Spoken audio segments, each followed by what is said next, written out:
Hello and welcome to Enchantment of Eternity's review for Tattoo, which is episode 9 of season 2 of Star Trek Voyager. This video is a part of a series of videos where I review episodes of Voyager, one episode at a time. In this video I cover the second season episode, Tattoo. So Tattoo is the episode in which Chakotay leads an away team to this planet where the weather and birds and everything keep attacking them and acting like they don't want them on the planet, and he sees a symbol of an ancient tribe that he once saw when his father took him on a trip to a jungle in Central America looking for a lost tribe. And so he starts to have flashbacks to his time as a young boy, and how he didn't want to follow in his father's footsteps, and he wanted to go in Starfleet, and his father was disappointed, wanted him to stay in the tribe, and eventually he gets caught on the planet alone, and Voyager is trying to rescue them, but having their efforts thwarted by the planet. And eventually he makes contact with an alien, which he knows as the Sky Spirit, that claims to have traveled to Earth a long time ago and helped cultivate the Native American sort of desire to explore and be fruitful. And then they went back to the Delta Quadrant, and apparently they thought that Earth was taken over by evil people who had no respect for the land.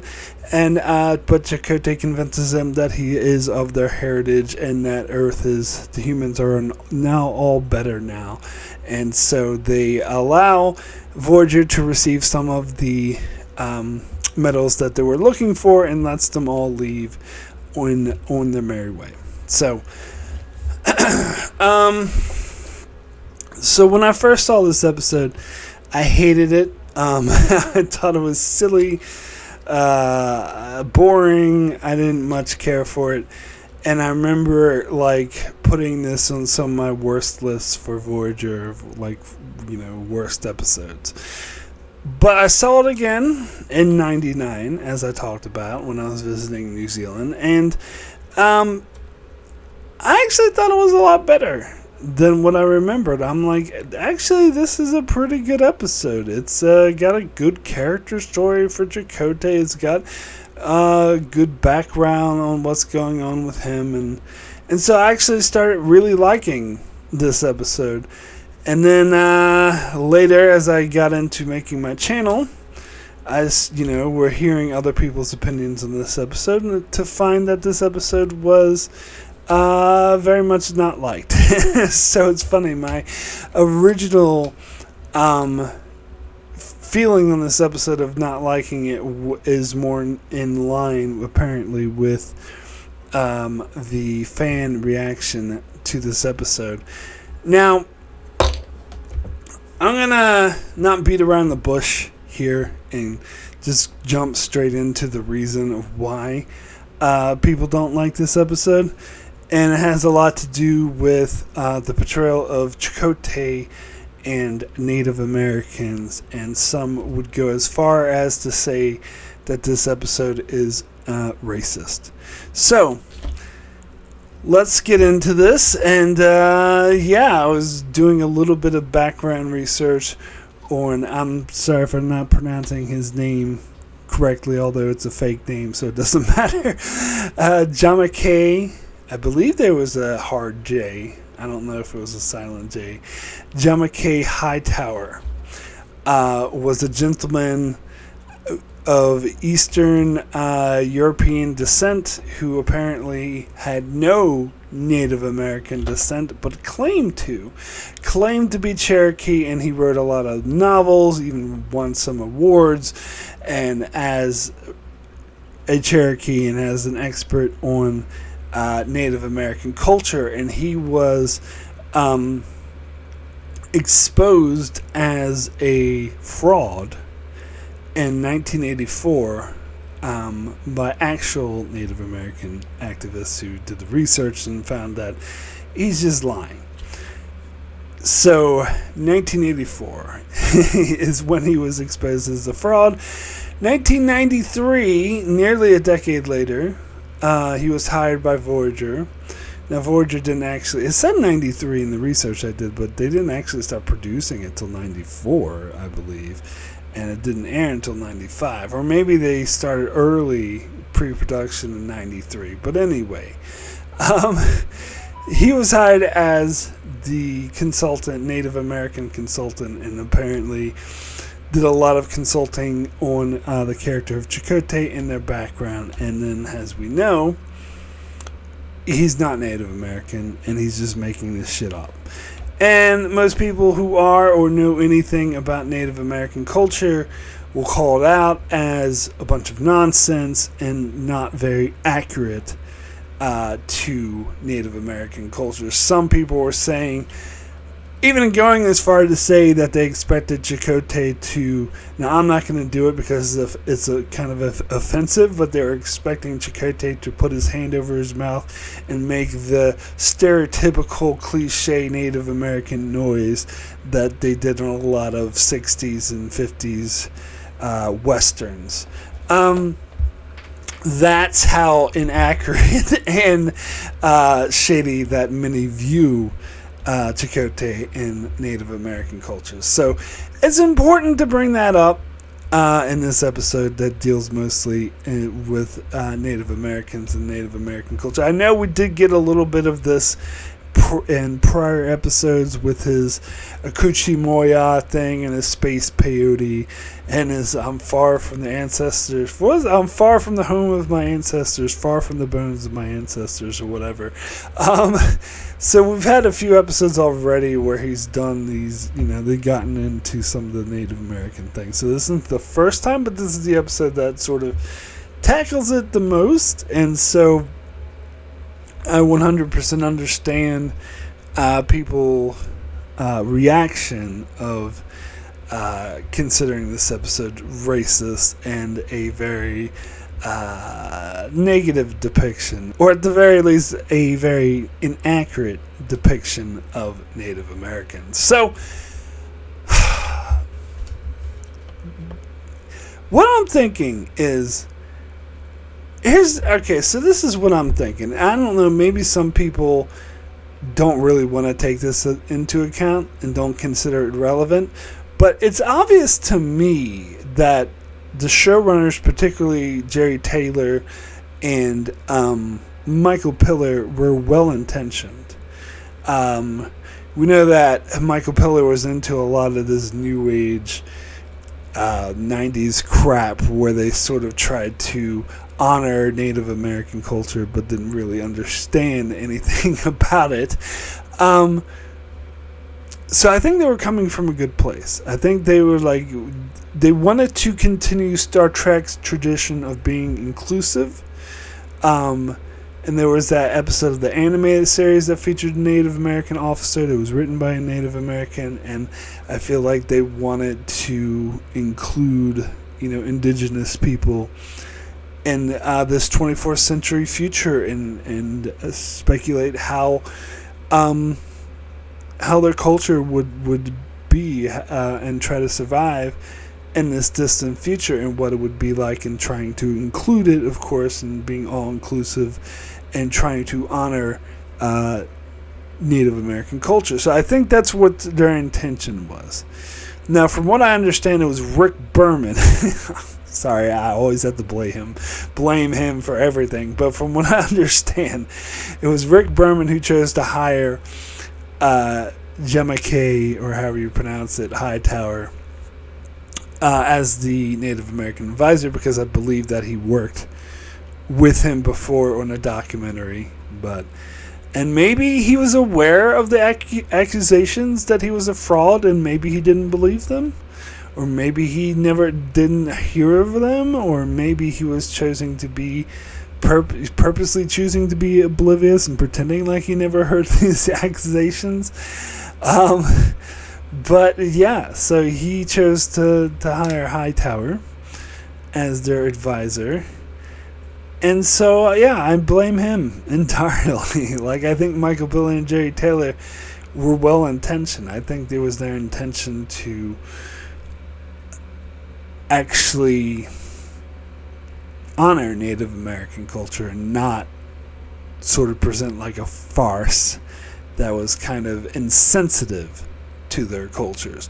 Now, in modern times, we've seen a couple of examples of movies and shows that actually do go the distance to portray very accurate and actually very honorable, like something that honors the culture and tries to present it, such as the movie Prey, that worked, I love that movie, by the way, that worked very closely with a specific Native American tribe to make sure that everything was accurate. They even hired mostly Native American actors to portray the Native American characters. Same thing for the Marvel Disney Plus show Echo, whose main character was Native American and returned to a tribe in Oklahoma, and they've worked very closely with that actual tribe and to make sure everything is accurate, like very closely, not just having one advisor on set, but having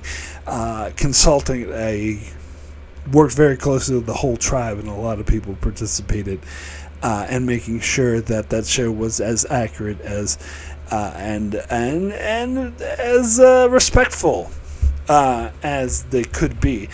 And I think this is what Voyager should have done, but I guarantee the reason why they didn't do this is because Rick Berman didn't want to fork out the cash for it. Instead, it was like, oh, we'll just hire this one guy I worked with before, it'll be fine. And I think that, I mean, again, I might be being too generous, but I think that if Michael Piller and Jerry Taylor had their druthers, that they would have went the same route as movies like Prey and Echo. But I don't think like it was commonly done back in the 90s like it is now. I think that it was, that they were sort of less sort of concerned about depicting accurate representations of Native Americans in the 90s. But if I'm going to be fair, because we can look back and we can criticize the 90s all we want and be like, oh, they weren't as respectful of Native American cultures. But as I just mentioned, the 90s, okay, so we're in what, the 2020s? So the 90s was 30 years ago. So 30 years before the 90s, so the same distance in time from now to the 90s, if we go back from the 90s to 30 years prior, was the 60s. And as I just alluded to, those were depictions of Native Americans were not only inaccurate and insensitive, they are what I would call downright racist. Which is why I'm a little bit hesitant to refer to this episode as racist. I'm not against anyone. Like, I'm not going to tell anyone they're wrong, especially if they're Native American. They want to call this episode racist. I'm not going to argue with you. I'm not going to say you're wrong. But me personally, I would use the term culturally insensitive. And maybe that's splitting hairs, and maybe say, well, that's a form of racism. That's fair enough. Perhaps it is. But I think it's important to mark the distinction between stuff in the 90s like this, which are inaccurate and culturally insensitive, and the bullshit I've seen in the 60s that downright portray Native Americans as bloody savages and have these cliches and stereotypes and really do a portrayal to make them seem like monsters, to make them seem like primitive monsters that everyone should hate. They're the villains of the bad guys. I remember I always bring up this show I remember my mom watching on cable. There was like a 60s show and it portrayed the Native Americans as so like, and it was definitely, you could tell it was like white guys playing the whole Indian thing, but then they were like, me just dumb savage, me don't know what you like. They weren't doing that ironically either. They were being serious, like, and let's keep it to the Star Trek family. Keeping it to the Star Trek family, the original series, episode, the Paradise Syndrome, which I railed against as a racist episode that's racist towards Native American. I 100% stand by that. If you want to talk about an episode that's racist, that episode is racist because it portrays Native Americans again as dumb, idiotic, primitive savages that are like, oh hell, the white guy, the white savior is here to save us, we're going to worship him as a god, and then we're going to turn on him and throw rocks at him because we're just dumb, idiot savages. That's what the Paradise Syndrome says. So I think it's important personally to make a distinction between this episode, Tattoo, which I agree has a lot of flaws. It is insensitive. It does not give the proper respect towards Native American culture. 100% agree. But I think it's important to make a distinction between that and the Paradise Syndrome, which is much, much worse. much, much worse. And, it's because it's funny because I get some people, when I point out correctly and accurately that Paradise Syndrome is incredibly racist, I get some people like, oh, you gotta understand, it was the 60s, it was a different time, you can't judge it through a modern lens. I hate that bullshit. I really hate it when people do that, and I think they're wrong to do that. Not just in that example, but many examples of the original series, when like the depiction of women, for example, like, oh, you gotta understand, it was a different time, you can't judge it by bullshit. Like, you can make allotments for the time, sure, I'm all for that. In fact, I'm willing to do that a lot in regards to this episode. In the 90s, I'll make allotments to the time that it wasn't commonplace to do what it is now, with actual consulting actual tribes. I wish it was, but it wasn't. So that's kind of a sign of the times. Like, I don't really blame Michael Piller or Jerry Taylor. I do blame Rick Berman because he's the money guy. Is probably too fucking cheap to fork out cash for actual consultants who actually knew what they were talking about, so I'll blame him. But still, it's like, it's a sign of the time. It wasn't like a common thing. Whereas, but the thing in the 60s, that, like, sure, it might have been commonplace and average to portray Native Americans as dumb savages, but that doesn't excuse it. Might explain it, but not at all excuse it. Like, there were some movies of the era, like a couple of John Wayne films, that actually were respectful in their depiction of Native Americans. In fact, in the early 70s, there was this movie I loved called Little Big Man that was very respectful of Native Americans. In fact, the whole point of the movie was about how they were genocide. Genocide was committed against them. It wasn't portraying them as monsters, as savages. On contrary, it's portraying the white settlers, the American armies, as the savages, as perpetrators of genocide. And that came out in the early 70s. So don't give me this bull, well, it's a different time in the 60s. Get the fuck out of here with that. Sorry. Nonsense. Absolute nonsense. But anyway, it doesn't excuse it. But all that to say, that's why I'm willing to give the Voyager stuff a little bit more leeway. Now, but as I said, like, apparently I was reading online and there were some people who were Native American talking about how much they hate Chakotay. They hate Voyager, particularly Chakotay, because it is just nonsense stereotypes and not an accurate depiction. And I completely 100% respect that. 100%. And I would not argue with anyone who had that opinion. But I don't know. Like, I'm willing to give it a, not a total pass, because I'm still pointing it out. I'm still pointing out how insensitive it is. But I'm willing to give it just a little bit of a pass, because I know that Jerry Taylor and Michael Piller were well intentioned. Like it was their intention not to show Native Americans as savage like they did back in the fucking 60s, but it was their intention to actually be respectful to Native Americans and be inclusive and include them in Star Trek. Their execution was off. And so I will blame them for their execution being off, but I'll also take into account that they were well intentioned.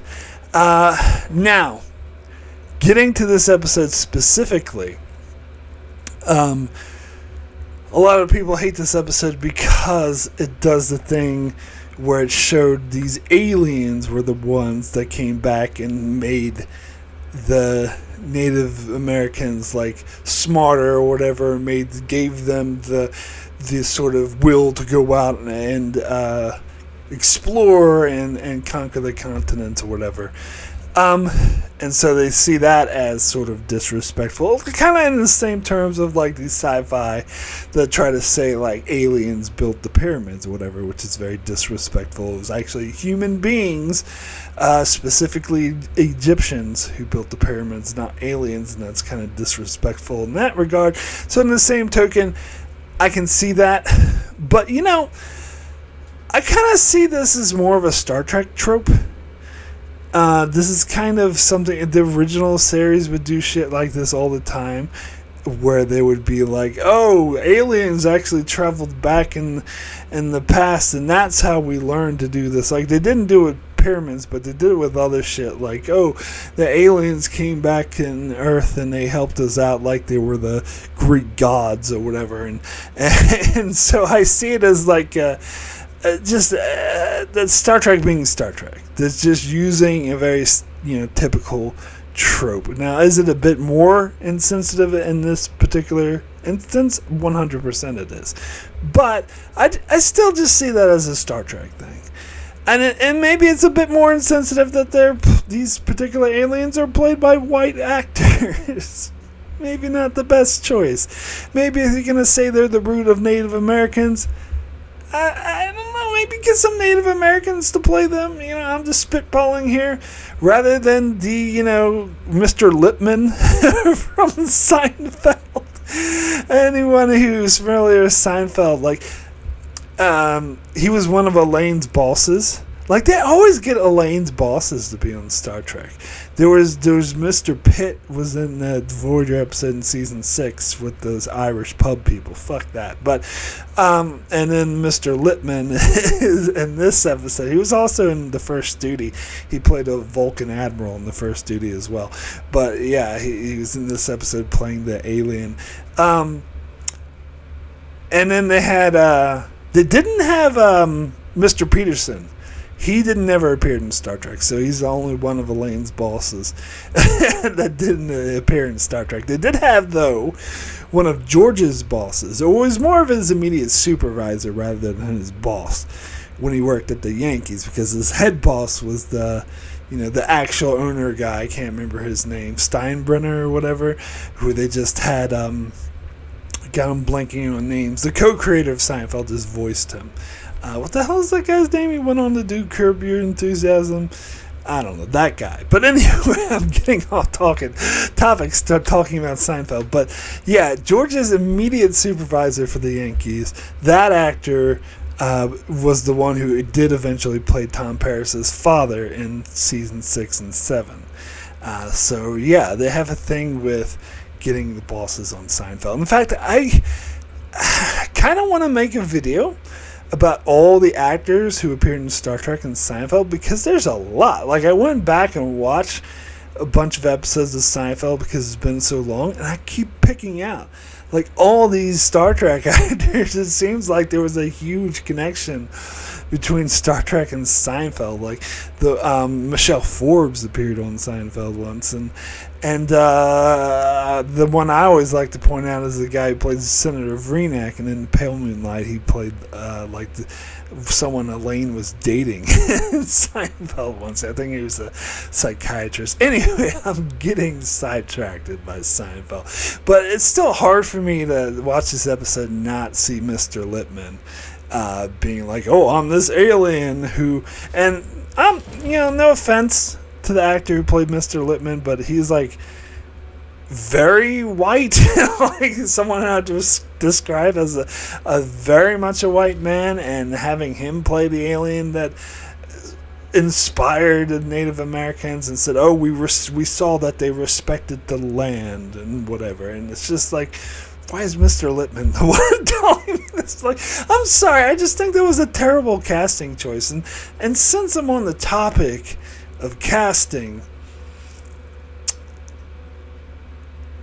I'm guessing like all of the Native Americans that we've seen in Chakotay's tribe in this episode are all Latino. None of them are actually Native American, and they say they just get Latino actors because, hey, close enough, like Robert Beltran himself. Now, I do recall, actually, way back when Voyager was first launched, reading in the TV guide of people lobbing that criticism towards Robert Beltran, saying like, look, you're not Native American, you're Latino. And he argued against it. He's like, look, as a Mexican, a lot of Mexicans do have Native American heritage because there was a lot of intermixing, and he said that he had some Native American heritage, so he took offense to saying that he's not Native American. But here's the thing. This is what I gotta get. It's become, and I think especially in the 90s, honestly, it was a huge thing for people to say, oh, I have Native American heritage. Not to throw my mother under the bus, but no, she used to say that a lot. She used to be like, oh, I have some Native American heritage. And I looked into it, and it was like, it's not confirmed. It's just like she thinks that, ancestor a long time ago, like a father, great-great-grandfather of a grandfather, whatever, might have maybe had a cousin who married a Native American, or some. It was some very loose connection. So if someone asked me if I had any Native American heritage, I'd say no, because I think it's. I don't know. I think it's kind of disrespectful, and it's kind of a thing to claim, like, oh, I have this distant. I'm like 0.4% Native American. Like, you don't know this shit. Like, some people do that Ancestry.com bullshit, but I don't even think that's accurate. And by the way, my mom did that, and they had no Native American heritage come up from her. But again, either that's inaccurate or maybe she was wrong the whole time. But I don't know. I don't think it matters. Like, unless you're like have a significant amount of Native American heritage, you shouldn't claim to speak for Native Americans just because you think you have like 0.5% heritage on you. You're effectively not. And you shouldn't claim, well, as a Native American. No!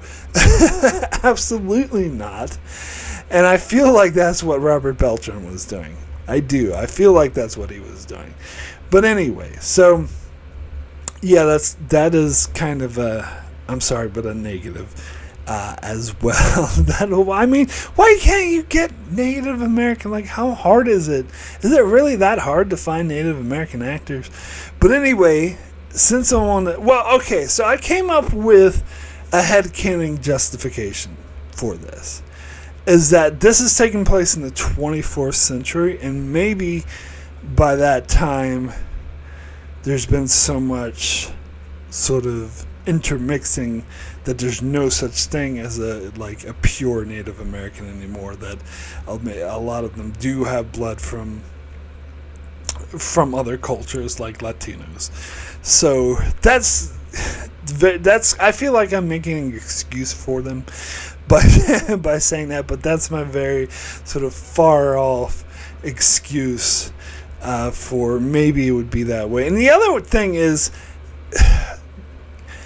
talking about the episode in which depicts like Chakotay's father trying to find this lost tribe of people and like trying to hold on to their heritage, I actually do think that's very important, because even at this stage in the 21st century, Native American heritage is in danger of being wiped out. So I think by the time we get to the 24th, it would be even more like dire to maintain that heritage and maintain that culture, and harder for them to do that. So that aspect of it I do think is accurate. And as far as having the Native American tribe that's in the Amazon that didn't really have touch with other humans, I'm sure there will be. In fact, I'm sure there are tribes like that right now. Like, we know there are a few in the Amazon that don't really like contact with outsiders, and so I'm sure there'll still be some in the 24th century. So that was an interesting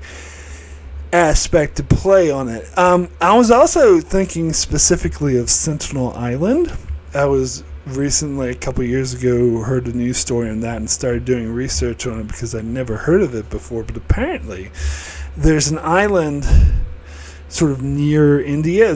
I guess it's technically considered a protectorate of India because it's not considered part of it because no one can go there.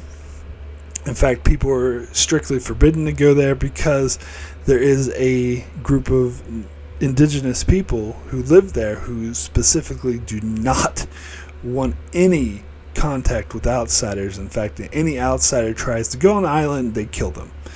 They're xenophobic. They don't want any contact. They'll shoot and kill anybody who tries to make contact with them. So now they're technically under like India's protection, and they put up laws preventing people from going there, and just will leave them alone and forbidden people to go there to not try to.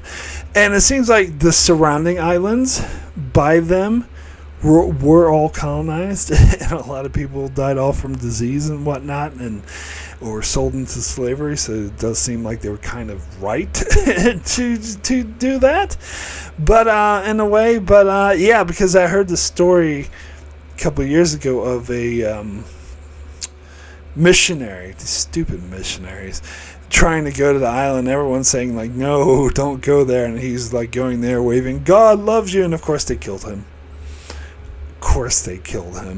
And I also heard like apparently there was like a tsunami or something in the area, so they flew a helicopter over just to see if they were still alive, that they were still okay, and the dude started shooting arrows at the helicopter. So I was like, okay, they're okay.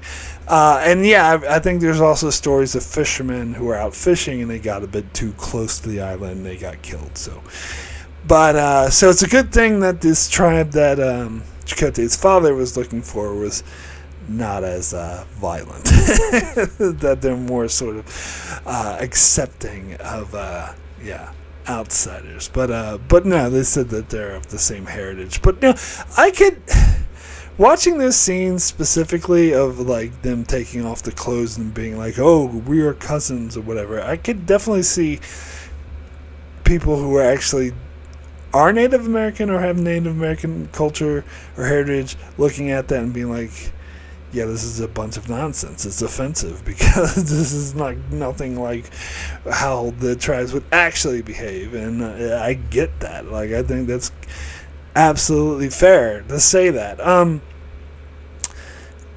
And here's the thing, like, they should have given Chakotay a specific tribe. They should have consulted with the specific tribe instead of, they kind of like, they never name his tribe and they're trying to do like a generic sort of all the like cliches of what white people think of Native Americans. And no, they should have consulted a specific tribe, and they should have said he is that specific tribe, just like they did with Echo and Prey and all that. But anyway, I know I spent most of this video talking about the whole Native American thing, but I think it was important to bring that up. But getting to the episode, since I was talking about actors, that actor, young actor who played young Chakotay. Now, I recently did a top 5 worst child actors in Star Trek, and it was the top 5. It was meant to be a top 10, but I couldn't really think of any others, and because especially stuff like Voyager and the later seasons of Deep Space Nine and Enterprise and all that has been too long since I've seen them, and I didn't want to call out any child actors from like distant memories because if I would put them on a list like of worst, I want to be sure that they're bad. However, if I saw this episode before I did that top 5, I would have put him on there. He's terrible. He is absolutely terrible. My God, this actor is bad. And made watching the scenes with like young Chakotay and his father like almost unbearable. It's like, could they not have found a better actor than this? Like, he's just, oh my God, like it's bad enough to have a bunch of Latinos playing Native Americans. That the least they could do is actually get a good actor. Like, what the hell? Oh my God. So yeah, that didn't make it harder to watch. And the whole thing with like the eagle coming down and scratching Neelix's eyes, I'm like, oh, the bird. Like, I'm sorry. That was goofy. That was silly. That was so silly. And but like the storms forming whenever they try to beam someone down, like this storm formed and there was this like giant hurricane thing that almost destroyed Voyager. Like that stuff I thought was fine.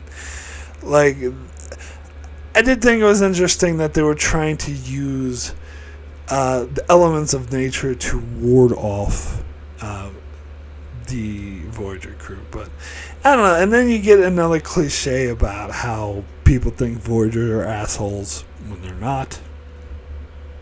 At least this time it wasn't the Kazon that told them that. But yeah, it is kind of a cliche. But in all fairness, I did think this was a good Chakotay episode, even though the actor who played the young version of him sucked.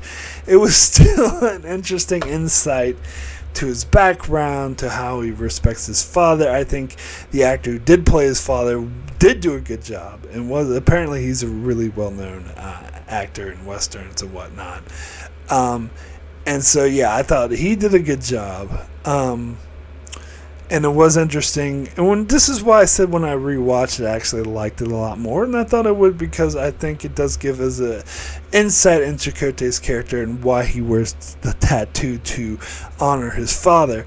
I'd read a book that was written by Jerry Taylor. She wrote two. One that was about Janeway's past, and the other was about the entire crew's past. They each have a section. I didn't read the one about Janeway, but I read the one about the crew, the rest of the crew. They each had their own section. And Chakotay's one was about how, once he found his father got killed by Cardassians, and so he joined the Maquis. And just inputting that, and especially knowing that it was written by Jerry Taylor, who's, the showrunner of the show. So in my mind, it's basically canon. It's as good as canon because of that, I would say. And so keeping that information in mind and how that fits in Chakotay's story, that at first, like, he wanted to join Starfleet and went and talked to Captain Sulu. We got a Sulu name drop in this episode, and about how he sponsored him to join Starfleet Academy. Although, would Sulu still be alive? I don't know. I don't know the timeline. Maybe if he was like super old, but he's only a captain. But anyway, so yeah, he went off to the academy against his father's wishes, but then later would go back, realize that he would feel like he never sort of respected his father, and then his father got killed by the Cardassians without them reconciling, and so he felt guilty inside about that, and so he was going out of his way to honor his father. And I think you input that information here, and about how he could hear the hawk or whatever, and he's like, I understand them now, forgetting about how inaccurate this is to actual Native American culture. But still, just from the personal character standpoint of Chakotay and how he's like now respecting his father and feels like he's more connected to him after making this connection, I thought that character story worked well for Chakotay. So that's why I was like, no, this episode's actually pretty good. But yeah, I mean, that's pretty much all I gotta say about the A-plot. So might as well throw out the B plot. It's dumb.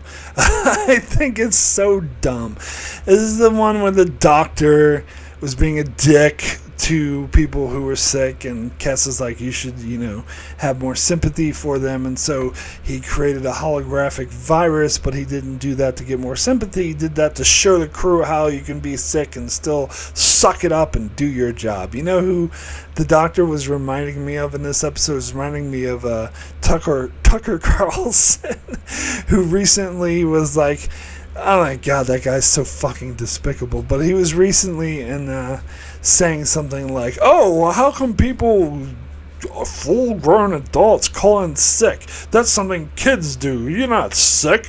You should go to work every day. What is this bullshit with being sick? I'm not even going to get into how fucked up that is. Fuck that guy on so many levels. But that's who the doctor reminded me of in this episode. It's like, oh, what are you, sick? But then, of course, Kes tricked him and made the program virus last longer. And he was like, oh my god, I'm dying. And then he got some, more sympathy, actual sympathy of what people go through. I think this was out of character for the doctor 100%. I know he's kind of rough around the edges and can be a dick, but not to this extent. I think this was taking his, he has no bedside manner thing to an extreme that is out of character for him. And plus, this is the first time we actually see Kes kind of at odds with him. Usually, Kes is his, what's the word I'm looking for? She's usually the one that sticks up for him. She's usually his advocate. That's the word I was looking for.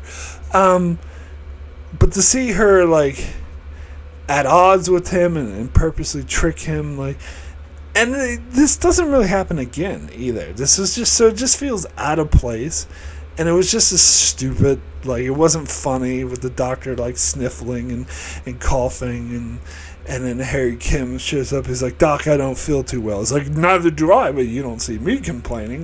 He didn't complain. He just said he didn't feel. But anyway, this is a stupid storyline. I think it brought this episode down. Anyway, I would now like to thank my Patreon supporters very much for supporting me on Patreon. It's very much appreciated. This helped me continue with the channel. I'd like to give a big special thanks to Brandon Neal Howes and Jordan Johnson. Thank you both so very, very much for your strong support. I'd also like to give a shout out to Tyler Cease, Benjamin Mead, Antarius, Greg Marley, Francisco, Chuck Hooks, Anthony D. Benedictus, Ricky, Matty Jester, Joel Lavals, Alessandro Michelacero, Norman Buchwald, Stephen Kennedy, Brenton Berg, and Allison Fordyce. Thank you all so very, very much for your support. So we do have a few Patreon comments on this episode. First comment, if I can find it, is from Norman Buchwald, who says, so Jemaki Hightower's nonsense can I guess be attributed maybe to one tribe far away in the lower Americas influenced by a Delta Quadrant species, a species that look like Caucasians. Oh no. At least Beltram refused to reveal his own bare ass for this nonsense. They had to hire a stunt double. Oh, really? As interesting as it is at times, cinematography to try to bring up different vision, including on the Voyager bridge itself, this attempt to try to bring up a different culture via a different angle, literally camera angle, was a flop. I mean, a year later, similar cinematographic approach I thought was done extremely well in Distant Origin, but not here. No wonder in later seasons they had trouble writing for him, as they had to figure out how to go beyond stereotypes, and boxing out of nowhere, unfortunately, was not it. For one, the worst episodes overall on Trek when we get to it. Just remembered the B story of the Doctor, which is not bad, so I won't give it too low of a rating.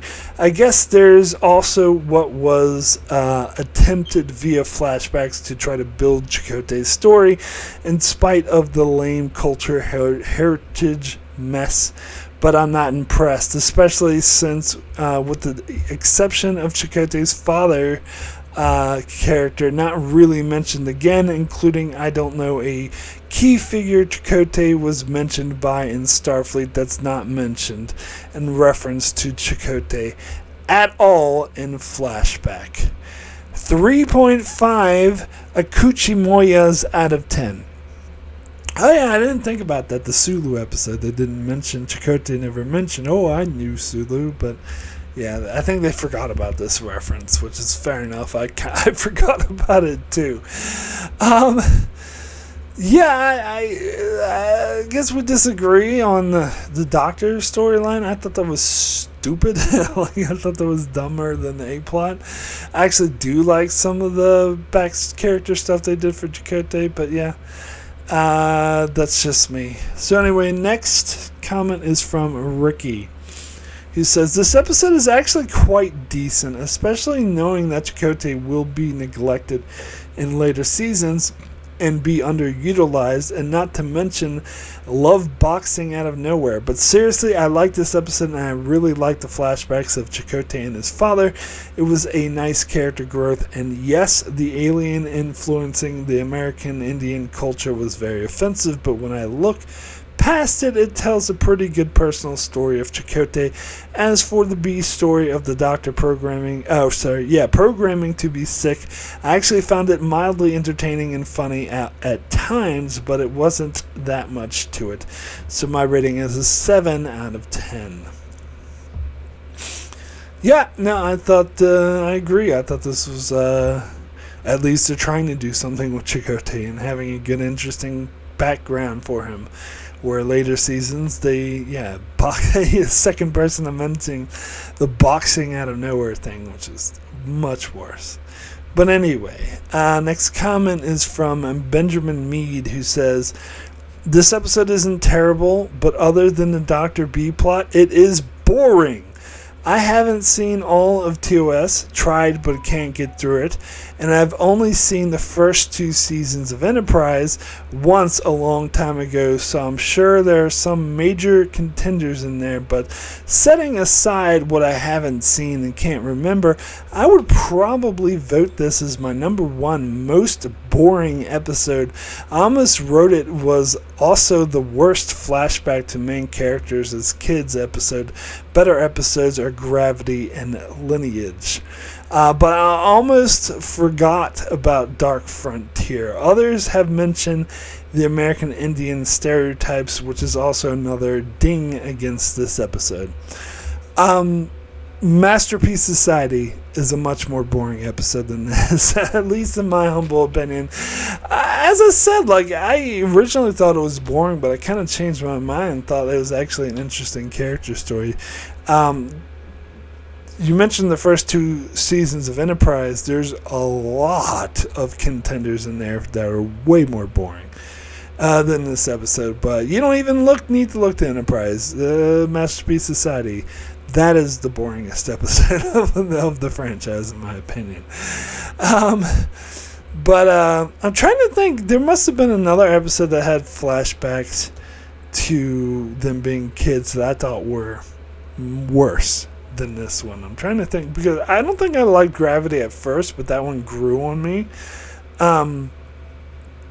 Did they have one with the one with you mentioned Lineage. I get that one. I guess that was better than this, but I wasn't wasn't the biggest fan of that either. Trying to think what else they had flashbacks to.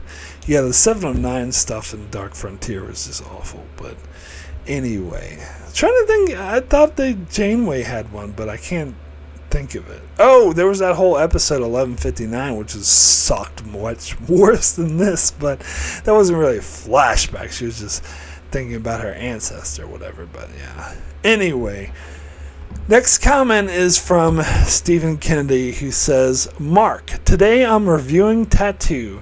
Stephen, I was going to get 2 tattoos, one on each shoulder of a zombie and the Chicago Bears logo. As I have, sorry, I'm not sure how to pronounce that, Solarsis, I believe, so I decided not to get them. I read some horror story that people with Solarsis who got tattoos regret doing so as their skin got even worse. Mark, I mean the Star Trek Voyager episode tattoo. Stephen, for feck's sake, lucky me, I'm sitting in the sun watching cricket, so I don't have smashed my TV with a cricket bat. Hopefully I'll still be watching the cricket when a sword appears on the TV next. So my rating is 3. He is a fake, and maybe he co-wrote the episode Think Tank out of 10. P.S. The only reason this episode gets a 3 is because of Chakotay. Yes. not about actual tattoos, but the episode tattoo. Anyway, next comment is from Antarius, who says, since I know too little about Native Americans, I can't assess if this episode is offensive or not, but they keep the negative tradition of having Latino guest actors playing Indian characters. Again, aliens have deported humans as all the way across the galaxy. This hasn't become any more believable since the 37s. Why do the natives in the flashbacks who are supposed to live on Earth have bumps on their foreheads? But is this the episode a good way to learn more about Chakotay's character? Partly yes, but he seems to be out of character a little bit, since all seems to know about is his culture in one word he repeats to them. In other episodes, he seems to be much more familiar with his heritage. It's strange that the Academy accepted Chakotay at the age of 15. I think it would make much more sense that applying for the Academy would happen after you finish college or whatever it is called in the 24th century. Then the best should face a standardized test, and having the letter of recommendation by a random Starfleet officer shouldn't be the main criterion. But on the other side, 1 year of school with a not specifically trained teacher and some reading lessons by his friend Jake seemed to be all the education Nog needed to enter the Academy. The plot about the Doctor learning to feel more compassionate towards his patients was a good B plot. My rating is a 7 out of 10. Yeah, I forgot to mention the 37s. That's another example that Voyager did where the aliens bring humans all the way from the Delta Quadrant. Although in this case they didn't bring humans from the Delta Quadrant, but they visited Earth and helped them. I don't know, still dumb. And I was actually thinking the same thing about the flashbacks. Why do those supposed to be a Native American tribe, so why do they have bumps on their foreheads like aliens do in Star Trek? That much I didn't get. But yeah, as far as the criterion for the Academy, yeah, it did seem rather easy for Chakotay to get in, where Wesley had to jump through all these ridiculous hoops. He had to take this practical test that people could have got hurt on, and that they were like very practical jokes on him that could have fucked up very badly. But you know, Chakotay didn't have to do any of that. But anyway. Another comment from Stephen Kennedy, who says, this comment deserves to stand alone and not with the bollocks motherfucker episode tattoo or crap 2. Timeless was originally 10 out of 10, now it's 9.5 because of Voyager almost gets home bollocks that the show does so many times. More on that later. Spoiler alert, even Endgame pulls this bollocks. Year of Hell will stay a 9 because it should have been one bloody season. That always pissed me off, hence my 2 weeks of hell, new title of that episode. Sorry if I went over the word limit. No, you did not. But, Year of Hell, No. Like, look, I would have liked the whole season. Maybe the whole season would have been too much. Maybe like 8 episodes would have been the perfect amount. Would I have preferred that? Yes. But would I prefer they not do it at all? No. I'm glad we got the 2-parter, and I think it's a very, very good bloody 2-parter. So I'm not really, I don't really hold it against it. I don't know why you're talking about Timeless and Year of Hell here, because those episodes don't come till much later. But anyway, like, I don't mind the Timeless we almost got home thing. That doesn't bother me, although they should have gotten home, though, really. But anyway, thank you, patrons, so much for your comments. So my rating for Tattoo out of 10 is going to be a 6 good. Yeah, I'm still giving this a positive rating because I think it was an interesting character story for Chakotay. I think seeing his father and the actor who portrayed his father did a good job. And it was a really touching story, getting his backstory on how he honors his father and why he honors his father. And sort of tying it up by meeting these aliens who are really the sky spirits or whatever. That was kind of interesting, and how he used, like, Chakotay knew to, like, lay the weapons down and use non-violence as a way to sort of disarm these aliens. Like, yeah, so that was good. I gotta knock it down for being so culturally insensitive. As I said, it's not as bad as the original series, but it's still worth noting how insensitive it is and how they should have done a better. I know it was their intention to honor Native American culture, but they should have done better. They should have executed it better. And some could say that's a sign of the time of the 90s, whatever, but they still should have done better. And the young actor who played young Chakotay was terrible. Terrible. And then the thing with the Hawk, like, scratching Neelix's eye was silly. And the B-plot was silly. I didn't really care for that at all. So I'm being generous by giving it a 6.